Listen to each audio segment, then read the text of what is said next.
Hello everyone, this lecture is going to be about the ABCs of safety and anatomical position.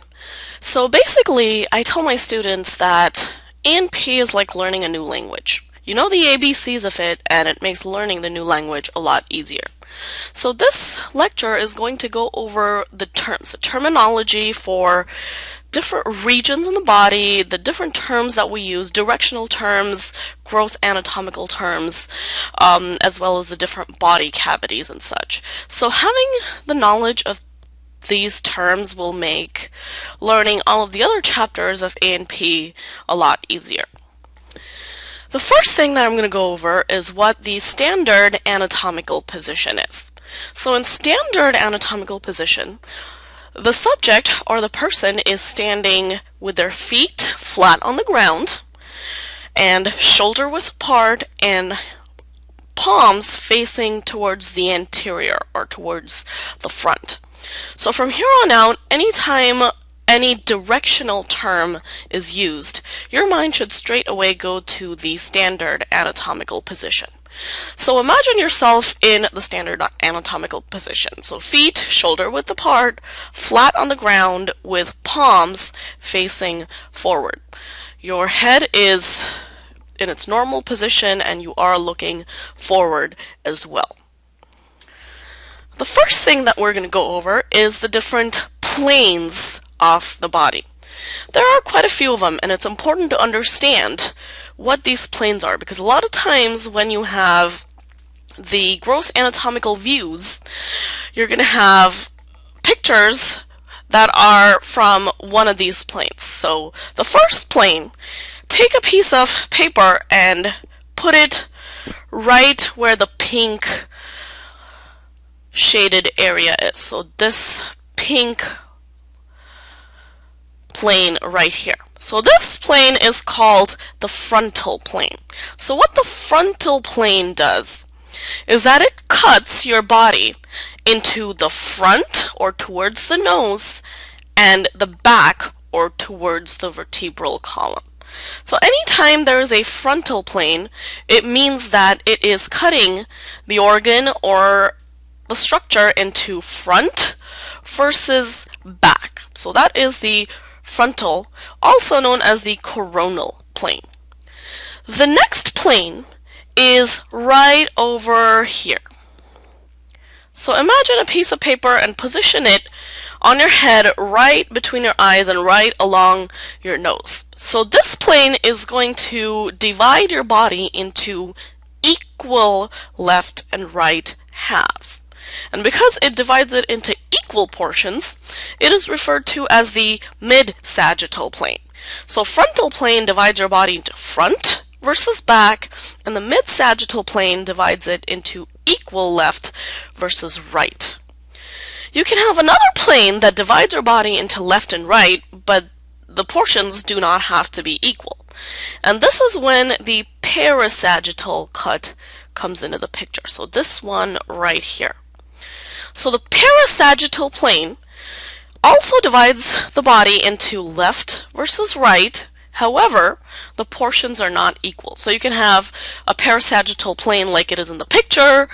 This thing that I'm drawing now could be a parasagittal plane as well. So sagittal divides left versus right. The third plane that we're going to go over divides the body into upper versus lower portions, and this does not have to be equal upper versus lower. So anytime you have a plane that divides the body into superior versus inferior or top versus bottom, upper or lower, that is a transverse plane. So this right here, what I'm drawing right now, could be the transverse section of the knee. This could be transverse section of the arm. So transverse is when you have an upper and a lower portion. Now the last plane is an oblique plane.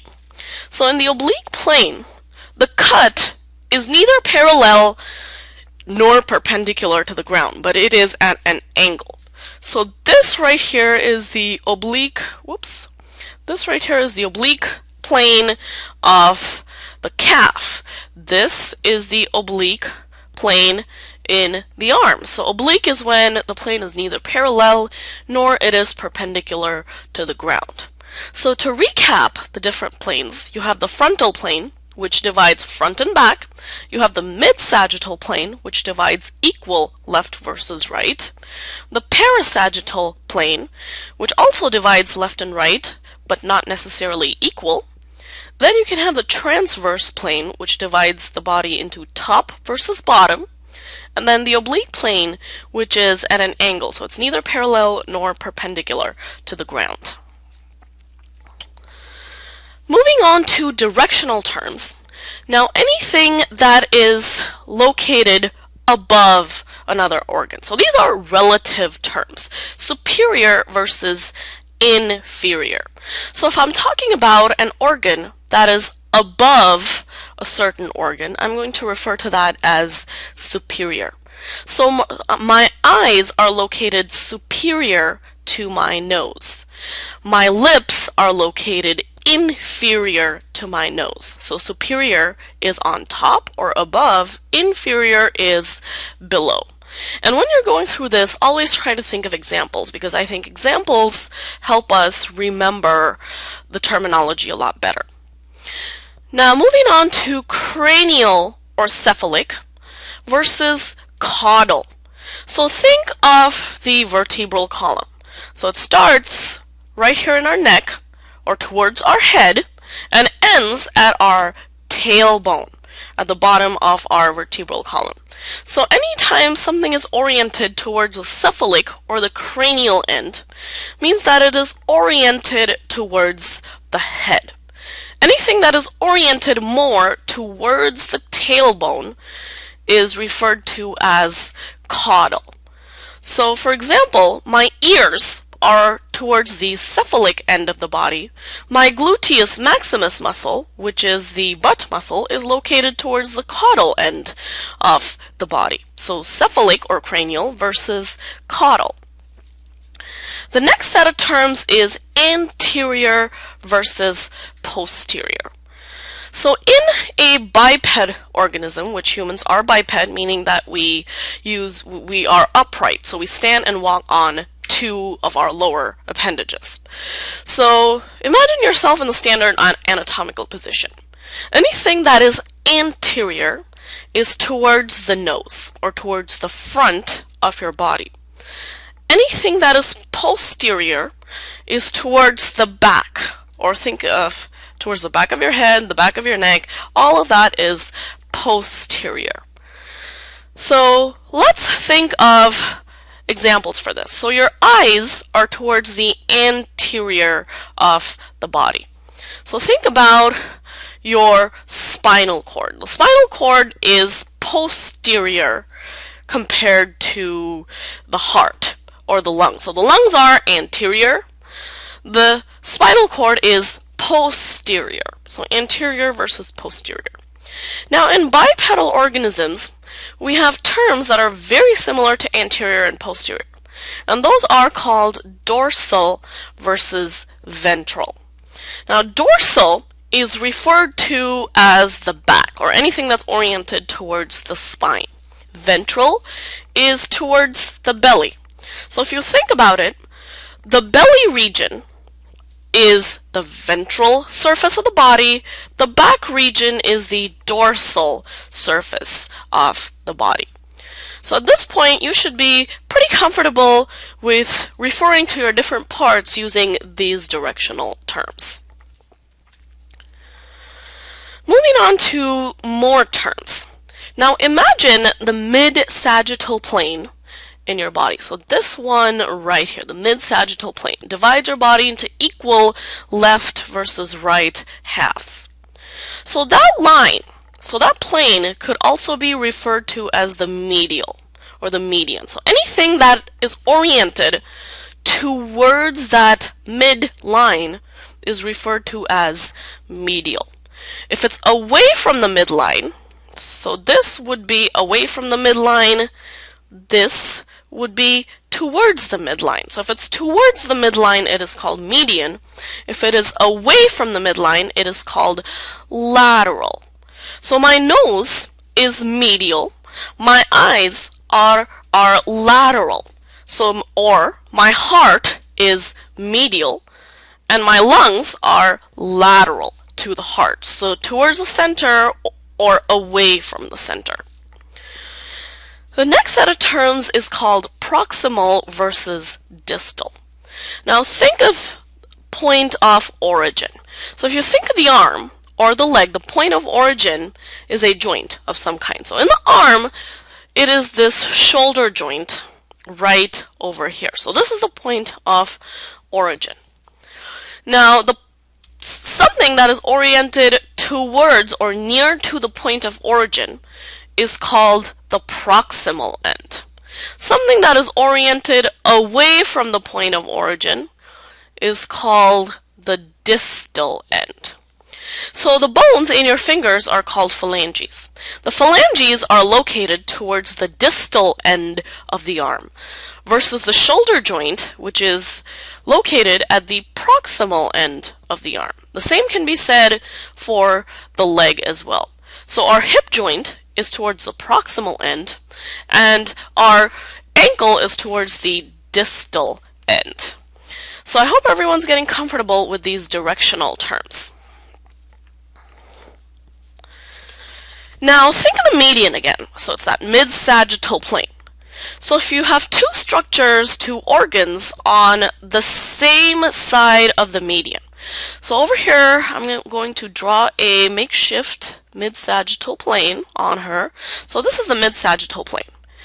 Now in the subject, you always have to think about the subject's right versus the subject's left, not necessarily your right or your left. So for example, this is her right hand and this is her right foot right here. This is her left hand and left foot. This is the right and right. So you're not thinking about your left or your right, you're thinking about the subject's left or subject's right. Now anytime you have two organs or two structures on the same side of the median, it is referred to as ipsilateral. So my right hand is ipsilateral to my right leg.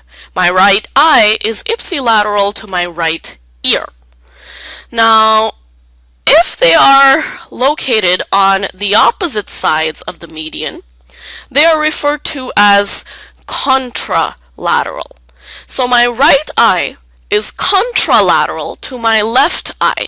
My right ear is contralateral to my left ear. So same side of the median versus opposite sides of the median. The next set of terms is superficial versus deep. Now this is a transverse section superior view of the thoracic region of the body. So what you're looking at in this image is a transverse section. So someone has made a transverse cut and you are looking from the top. So what you'll see here is the heart from the top, and this is a lung and this is another lung. So you're looking at it top down. So anything that is located towards that core axis, so located towards the core, is referred to as deep. If it is closer to the surface of your body, it is referred to as superficial. So superficial versus deep. Your skeletal muscles are superficial to your bones. Your bones are deeper to your skin. So towards the surface versus away or inside, located deeper towards the core. We've talked about all of these anatomical positions in a biped. Now it's time to quickly go over the planes as well as the directional terms in a quadruped. So a quadruped is an animal or an organism that uses or walks on all fours. So in a quadruped, the spine would not be oriented perpendicular to the ground, as in human beings, but their spine is located parallel to the ground. So this is where the spine of this pig is located, which is a quadruped. So let us look at the frontal or the coronal plane first. Now the coronal plane is a plane that divides the body into front versus back. Now in this case, the front of the pig is going to be towards its belly. The back of the pig is going to be towards the top of its back. So this plane right here that I'm drawing right now is the frontal plane. So it's dividing the pig into its back and its front. So the front is the legs and the belly. Now the next plane that we're going to go over is the mid-sagittal plane. So the mid-sagittal plane is right here. So this plane, whoops, the dotted line, I'm sorry, I'm kind of messy here, I'm not the best artist. So that is going to be the mid-sagittal plane. So the mid-sagittal plane, imagine a line going through right at the snout between the eyes and between the ears. So it's going to divide the pig into left versus right. So that would be the sagittal plane. The transverse plane is right over here. So the transverse plane is going to divide the pig into top, which is towards its head and ears, versus the bottom, which is towards its tail end. Now let's plug in some more directional terms into the pig. Now the dorsal side of the pig, which is towards the back, is also its superior side. The ventral side of the pig, towards its belly, is also its inferior side. So when you give a dog a belly rub, you are rubbing its ventral side. When you give a dog a belly rub, the dog is laying on their dorsal side. So I hope everyone is understanding these terms in a quadruped as well. Now, in a quadruped, the cranial or the cephalic end is also towards the front or the anterior, and the posterior end is also its caudal end. Now let's move on to the body cavities. The body cavities are basically hollow spaces that are located deeper inside the body that house our visceral organs.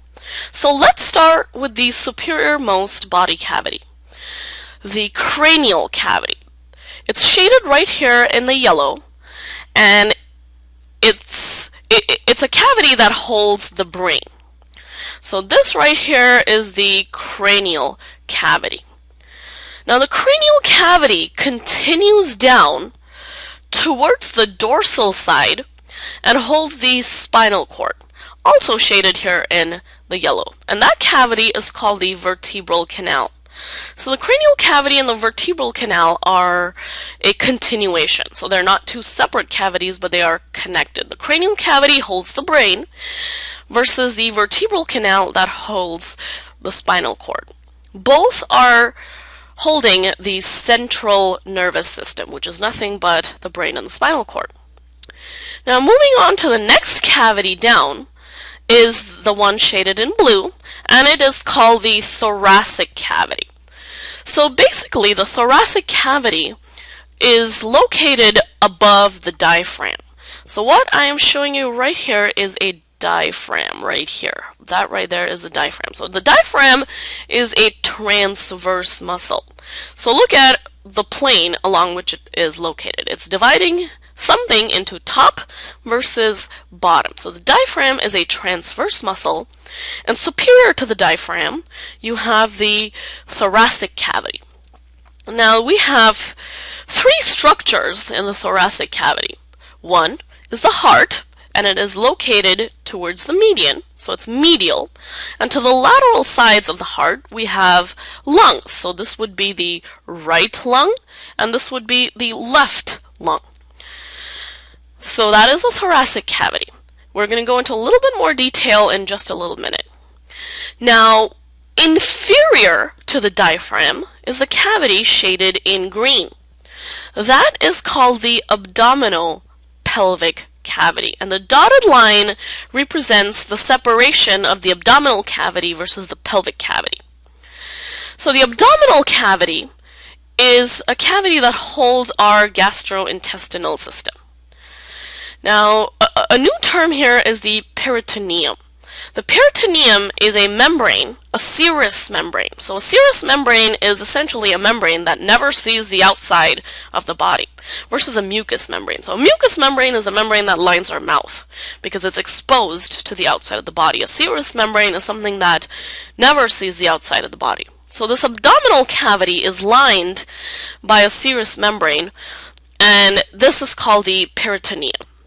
The abdominal cavity holds our gastrointestinal system. So we're talking stomach, the gallbladder, liver, small intestine, spleen, and parts of the large intestine. Now, anything that is inferior to that dotted line is the pelvic cavity. But together, collectively, they're both referred to as the abdominal pelvic cavity because there's no structure that separates the abdominal cavity versus the pelvic cavity. The pelvic cavity holds our reproductive organs and our urinary system as well. So we're talking urinary bladder, parts of the large intestine, and the genital organs, or organs of reproduction. Let's take a closer look at the thoracic cavity. So right here we have the diaphragm. The cavity shaded in blue together is the thoracic cavity. So within the thoracic cavity, we have two types of subcavities, or actually three types of subcavities. Let's start with the ones that are more lateral. So the cavities that hold the lungs are referred to as the pleural. Plural refers to the membrane surrounding the lungs. So pleurisy, a lot of people have heard about the term pleurisy, which is the inflammation of the lining of the lungs. So pleural cavity is the cavity that holds the lung. So you have a right pleural cavity and you have a left pleural cavity. Now towards the median here, represented in this dotted line, the black dotted line, is a cavity known as the mediastinum. So the mediastinum ends up holding another cavity within it. So the mediastinum is enclosing parts of the trachea and the bronchi right here that go into the lungs. So the mediastinum is a cavity that holds a cavity for the heart. Let me say that one more time. So the mediastinum is a cavity that's going to hold another cavity inside it.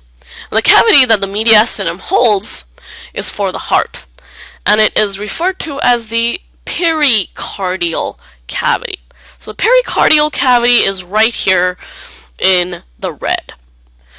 So let's go over the thoracic cavity one more time. The medianmost cavity is the pericardial cavity. Surrounding that, you have the mediastinum, and towards the lateral sides of the mediastinum, you have the left and right pleural cavities. Now, if you look at the pleural cavity, it has an inner surface. So this is the inner surface, or the inner face of the pleural membrane. This is the outer face of the pleural membrane. So the outer face is called the parietal surface. The inner surface is called the visceral surface. So visceral refers to towards the inside. Parietal refers to the outside face. So parietal versus visceral.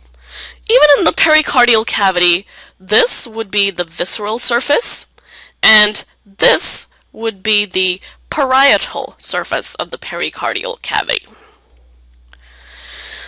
The next thing we're going to go over is a whole bunch of surface anatomy terms, starting with the head. So when you look at this image, it kind of looks overwhelming at first. Take a deep breath. We're going to go step by step. Now, these surface anatomy terms are pretty much the same in males and females, with the exception of the pubic and the perineal region. So first we're going to go over the head, then the torso, followed by the upper appendages, and then the lower appendages. So imagine yourself in the standard anatomical position. So if you think of the front of the head, it is referred to as the cephalic region.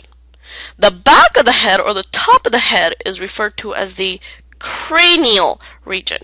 So the front or your forehead is cephalic, the back of the head or the top of the head is referred to as cranial. So you can even palpate these regions as we go along. So palpate the cephalic region versus the cranial region. Next comes the front of your head, which is nothing but the face, and it is referred to as the facial region. So you have cephalic, you have cranial, and you have the facial regions. It would really help if you palpate these regions as we go along. Moving on to the inferior region to the facial region, and that would be the neck region. So the neck region is called the cervical region. A cervical pillow would be a pillow that supports the neck.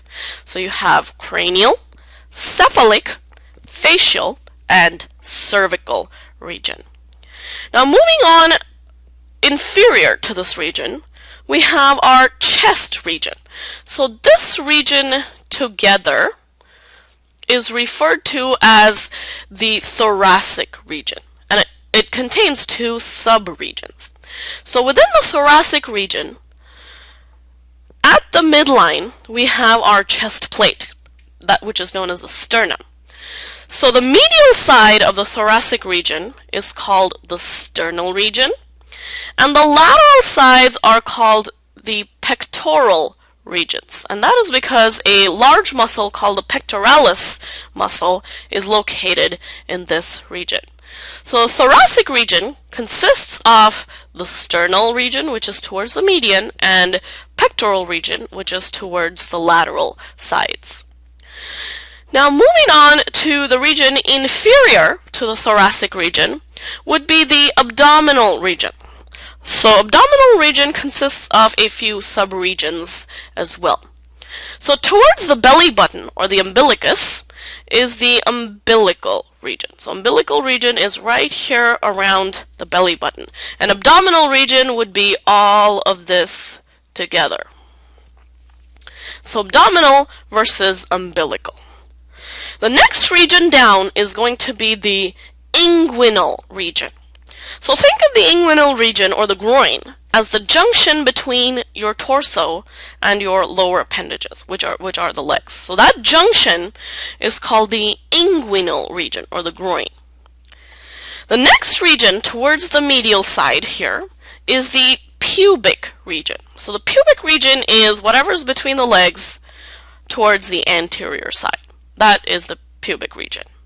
So let's recap the head, neck, and the torso. So you have cranial, which is top of the head, cephalic, which is the forehead, facial, or the face, cervical, which is the neck, the thoracic, which is all of the chest collective. Then towards the medial side in the thoracic region, you have the sternal region, and lateral to that is the pectoral region. Inferior to this is your abdominal region, and medial, on the medial side of the abdominal region is the umbilical region. Inferior to that, at the junction of the torso and the lower appendages, is the inguinal region, or the groin. And on the medial side, you have the pubic region. So now let's move on to the upper appendages. The junction between the torso and the upper appendage, which is the arm, is your shoulder and the armpit. So think of the shoulder first. So the shoulder region is called the acromial region. And that is because of a process that is located in your shoulder blade. It is called the acromion. So hence this region is called the acromial region. So palpate the shoulder region, that is your acromial region. Now on the inferior side, you have the armpit, and that is called the axillary region. So acromial is superior here, and axillary is inferior. Now following that, you have the region between your shoulder and your elbow. So think of the region between your shoulder and the elbow. That region is called the brachial region. The brachial plexus, which is a set of nerves, is present in this particular region, the brachial region. Now moving on to the elbow. The elbow region is referred to as the cubital region. Now the cubital region can be broken down into a couple of subterms. If you palpate the anterior side of your elbow, the fleshy part, which is where you can see your veins, that is referred to as the antecubital region. Ante is before, antepartum is before labor. So antecubital region. Now if you palpate the posterior side of the elbow, it is bony. And if you hurt it, it hurts pretty bad. So that is called the olecranon region. And that is because of the structure there, which is called the olecranon. So let's go over the arm so far. So shoulder region is acromial region. Armpit region is axillary region. Then from the shoulder to the elbow is called the brachial region. The elbow region together is called cubital, with the anterior part called the antecubital region, the posterior part called the olecranon region. I hope that makes sense for everybody. So let's move on. The region between the elbow and the wrist is referred to as the antebrachial region. So this right here, from here to here, is the antebrachial region. And then we have our wrist. The wrist region is called the carpal region. This should be pretty easy to remember, right? Carpal tunnel syndrome, which is affecting the wrist. So carpal region is the wrist region. Now if you think about the anterior surface of your hand, it's called the palm. So that would be the palmar region. So let's go over the arm again. You have the acromial, which is the shoulder, axillary, which is the armpit, brachial, which is from the shoulder to the elbow. Together, the elbow region is called the cubital region, with the anterior side called the antecubital and the posterior side called the olecranon region. Then you have the antebrachial region, which is the region between your elbow and the wrist. The wrist region itself is called the carpal region, and the front of your hand is called the palmar region. So at this point, we're done with the head, the anterior or the ventral side of the head, the neck, the torso, as well as the upper appendage. So now let's move on to the lower appendage. So the thigh region, from here to here, is called the femoral region, because the largest or the longest bone in your body, the femur, is located in this region. So this region is referred to as the femoral region.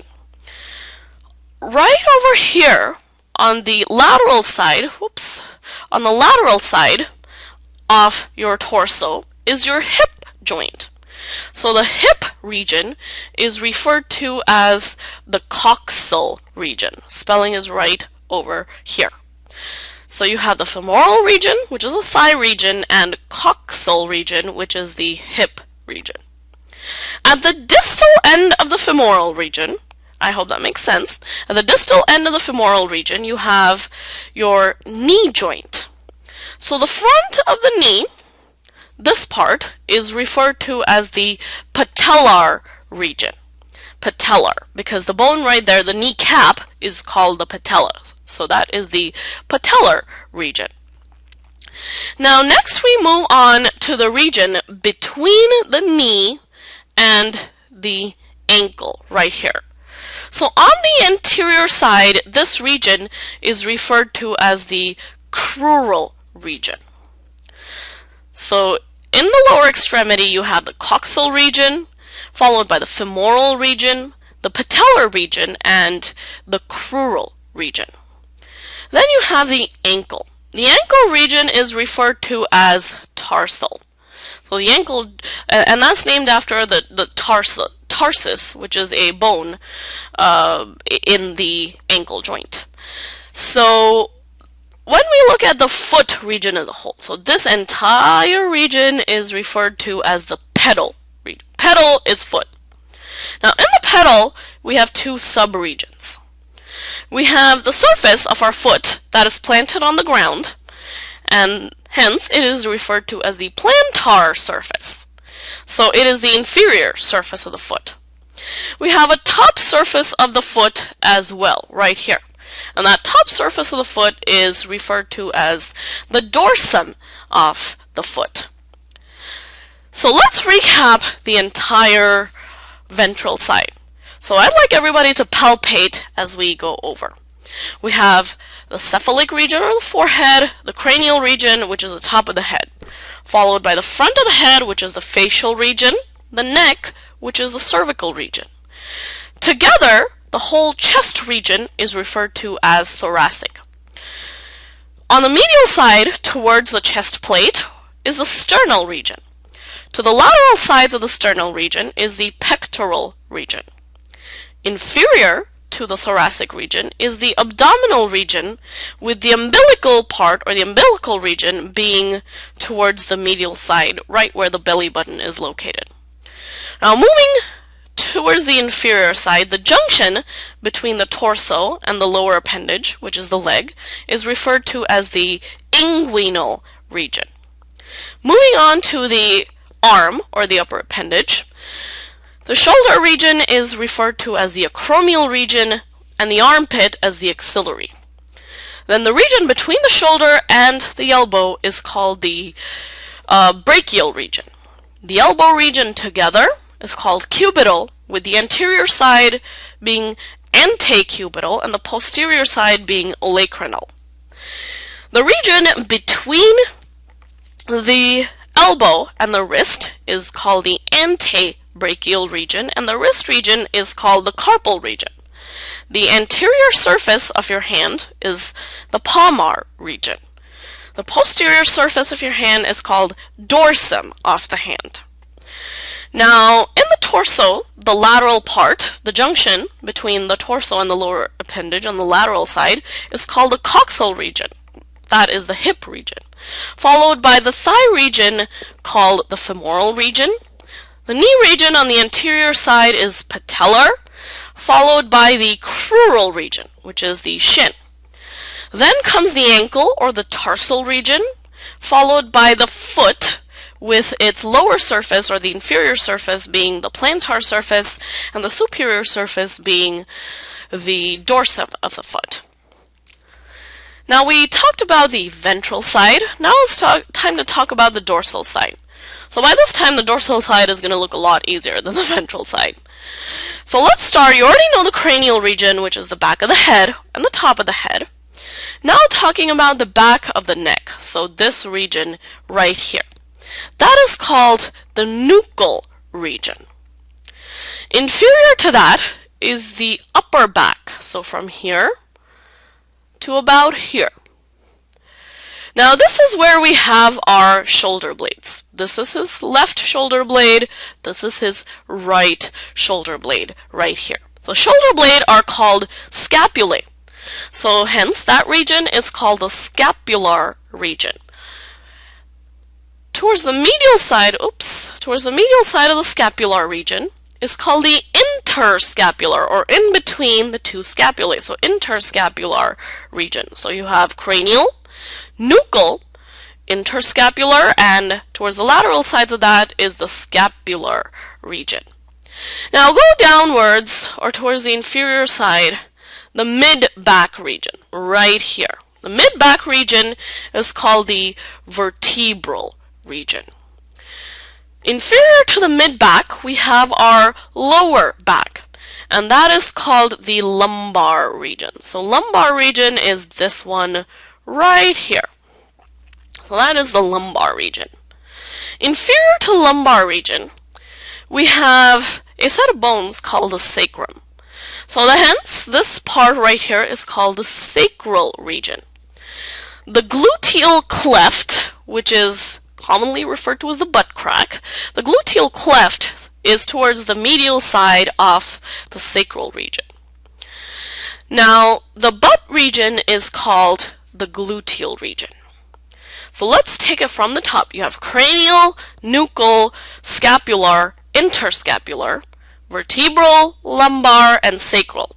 The sacral region is where the gluteal cleft begins. To the lateral sides of the gluteal cleft, you have the gluteal region. So the right gluteal region, the left gluteal region. So that was the head and the torso. Now let's move on to the thigh region. So the thigh region, even on the posterior or the dorsal side, is called the femoral region. So this right here is the femoral region. Now the region between the legs towards the rectum and the anus is called the perineal region. So the perineal region is between the legs on the posterior side. So you have the femoral towards the outside and the perineal towards the midline. Followed by that, you have the region, which is the fleshy part at the back of the knee, right here. And that is called the popliteal region. I know it's a funny sounding name, but just think about popping your knee. So that is the popliteal region. Past the popliteal region, you have the calf region. And this region has a more specific name, which is called sural. I'm going to write that down right here, S-U-R-A-L. So the calf region is referred to as the sural region, followed by the ankle, which you already know what it is, the tarsal region. The heel region, so look at this portion right here. That is referred to as the calcaneal region. We have a tendon here which is very common to injuries, commonly called the Achilles tendon, or scientifically known as the calcaneal tendon, named after the calcaneus bone, which is present right there. So let's take it from the top, you guys. So you have the cranial region, nuchal, interscapular, scapular, followed by mid-back, which is the vertebral region, lower back, or the lumbar region. Inferior to that is the sacral region with the start of the gluteal cleft. To the lateral sides of the gluteal cleft, you have the gluteal region. In the middle of the two gluteal regions is the perineal region. The thigh region is referred to as the femoral region, and the back of the knee is the popliteal region. The calf region is referred to as the sural region, followed by the ankle, which is the tarsal, followed by the heel, or the calcaneal region. So the best way to learn these is to kind of stand up, palpate the different regions, go from ventral side, head, neck, torso, arms, and legs, then dorsal side, head, neck, torso, arms, and legs. Now when you look at the abdominopelvic region a little bit in detail, we have a few sub-regions going on right here. So what you can see right here, these pointy things are your clavicles or the collarbones. You already know that this is the pectoral region right here. Pectoral and pectoral. Now in the abdominal region, you already know what the umbilical region is. So this is the umbilical region right here. To the superior of the umbilical region is called the epigastric. Epi is for above. So epigastric region is above the stomach or above the umbilical region. So this is the epigastric region. So if epigastric is above the umbilical region, hypogastric is going to be below the umbilical region. So you have epigastric and hypogastric. Now look towards the lateral sides of the epigastric region. So this is kind of the region where your ribs are. And this is called the hypo, or below, the rib cartilage. The chondriac refers to ribs, the cartilage of the ribs. So hypochondriac region is right here. It's right below the pectoral region. So right versus left, hypochondriac region. Inferior to the hypochondriac region, the sides or the lateral sides of the umbilical region are also referred to as lumbar or lateral lumbar. So you can call this the right lateral lumbar region, and this could be the left lateral lumbar region. You already know what the inguinal regions are. So you have the clavicles, you have the pectoral region. Right below the pectoral region, you have the right and the left hypochondriac regions. You have the umbilical region. Superior to the umbilical region is the epigastric region. Inferior to that is the hypogastric region. To the lateral sides of the umbilical region, you have the right and the left lateral lumbar regions. So going on to a few more subregions within the facial region. So anything that's the facial region is all of this. So all of this is the facial region. Now let's look at a few more detailed regions within the face. Now anything that has to do with the eye socket. So this region right here is referred to as the orbital region. So around the eyes, or around the orbit, or the eye socket, is the orbital region. The ear region is referred to as otic. Otitis is inflammation of, or infection of the ear. So otitis, otic region, not optic, but otic refers to the ear region. The next region that I'm going to go over is the lips. So the lip region is called the oris. So oris refers to the lip. Now when you open the lips, you have the mouth inside. So that region, or the cavity, is referred to as the buccal cavity. So buccal refers to the inside of the mouth and the cheeks. So that is the buccal region. Nasal refers to the nose and the region around it. Mental. What is the mental region? The chin region right here is referred to as the mental region. So within the face, we have the eye region, which is called orbital, the nose, which is called nasal, the lips, which is oris, the inside of the mouth and the cheeks is called the buccal region, ears, or the otic region, and the chin, which is the mental region.